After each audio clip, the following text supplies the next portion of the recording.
Hi, I'm Emily Jane Phillips from Emily Jane Image Consultancy, and I'm going to demonstrate to you a full face base for your makeup. So this is going to give you a full base that you can then build your kind of favourite looks on top of. The most important thing is it's going to give you a nice, completely even skin tone to build on. We're going to go for that sort of airbrushed face look, and you can really then build whatever look that you like on top of that. So yeah, this is my first video, and talk about putting yourself out there. The first time I'm going to appear to the internet is without any makeup on at all. So here is my skin, here is my face without any makeup on at all. This is our starting point. You want to start with a clean face that you have moisturised about 30 minutes ago.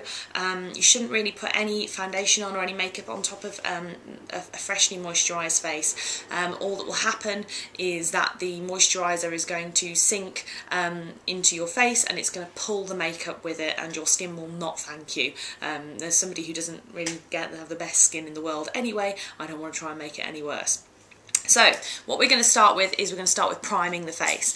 First thing I'm going to do is I'm going to have a little look at any blemishes, and we can see I have some blemishes. So what you're going to do is you're going to put a cover-up concealer over those blemishes. So there are generally sort of two types of concealer.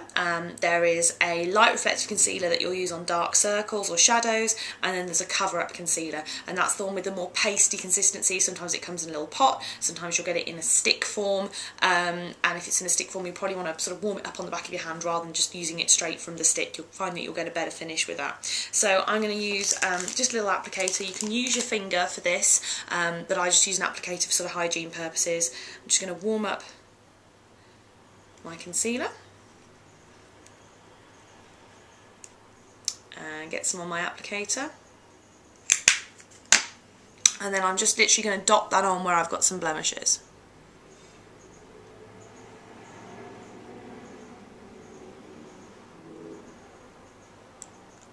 So quite a few places.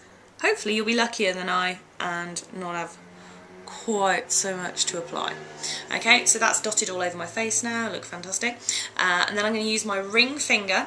You should generally try and use your ring or your little finger for any blending on your face, because you can't actually put too much pressure on.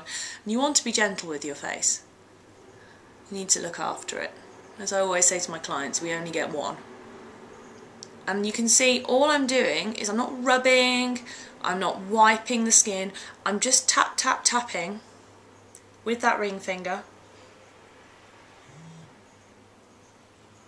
and as I'm tapping, what's happening is it's blending into the skin, and that's what we want, is we want it to blend in. So we're pushing that makeup just into the skin there.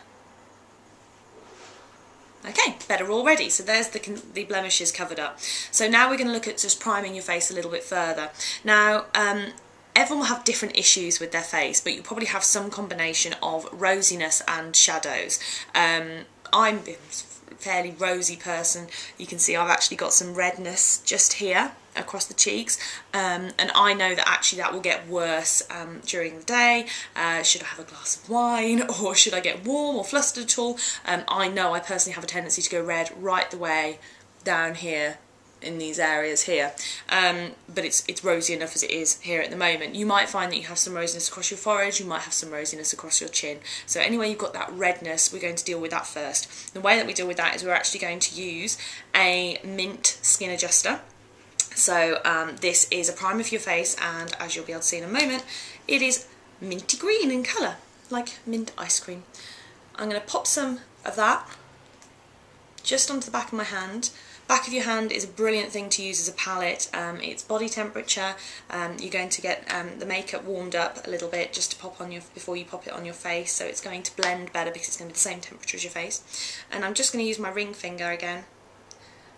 Less is more with this stuff. You don't want to end up looking like Shrek, so I'm just dabbing a little bit off my palette, off my hand, and then I'm just going to use my ring finger just to apply that where I've got that redness.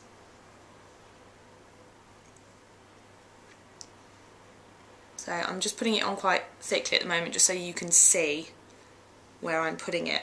So anywhere I've got any redness, and I'm actually just going to take it a little bit further down just here Not necessarily because I'm particularly red there at the moment, but just because I know I personally have the tendency to get red there. So just, you know if you get red, you know if you've got that problem, so you'll know where to put it. I'm also a little red just here around my nose.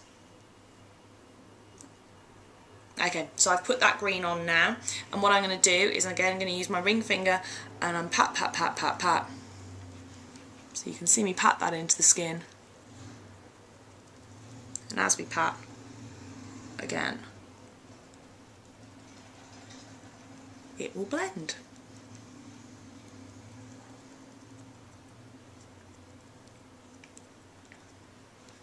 And there we go.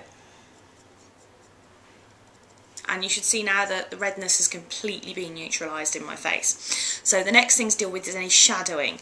Again, you might have specific areas of shadowing on your face that's particular for you, so take a good look at yourself in the mirror. I always say to my ladies that I deal with that we never really have a proper look at our face. Once you get to know your face, you know what to do with it. So I know I have shadowing under my eyes because I'm very fair, which means that my blood vessels under my eyes actually show through quite a lot, which means I suffer with dark circles no matter how much sleep I get. And I also have a little bit of shadowing just here, and a little bit just here, but those are the main places. Some people will find they have really shadowy temples, others will find they have just other areas in their face that they'll need to actually deal with. I'm going to use a neutral skin adjuster to deal with any shadowing. Now the neutral skin adjuster is bright yellow in colour. And again, I'm just going to pop a little bit on the back of my hand. And the reason it's yellow is that yellow is the opposite of purple on your colour wheel, which means it's going to neutralise. So just like the green neutralised any redness, the yellow is going to neutralise any shadows. So I'm going to start off just with the little shadows I have here. Again, I'm going to pop it on probably a little bit thicker than I would usually, just to show you where I'm putting it. But it's great stuff, it'll blend away. And I also have some shadows here, so I'm just going to pop some just in that under eye area. Now actually my shadows go up into the corners of my eyes. You might not have that problem. Everyone will have completely unique shadowing because your face is a unique shape. So there you go, you can see I've put that yellow on, and now I'm just going to use again my ring finger to blend. So I can tap, tap, tap, blend, blend, blend, blending under the eyes. Don't poke yourself in the eye.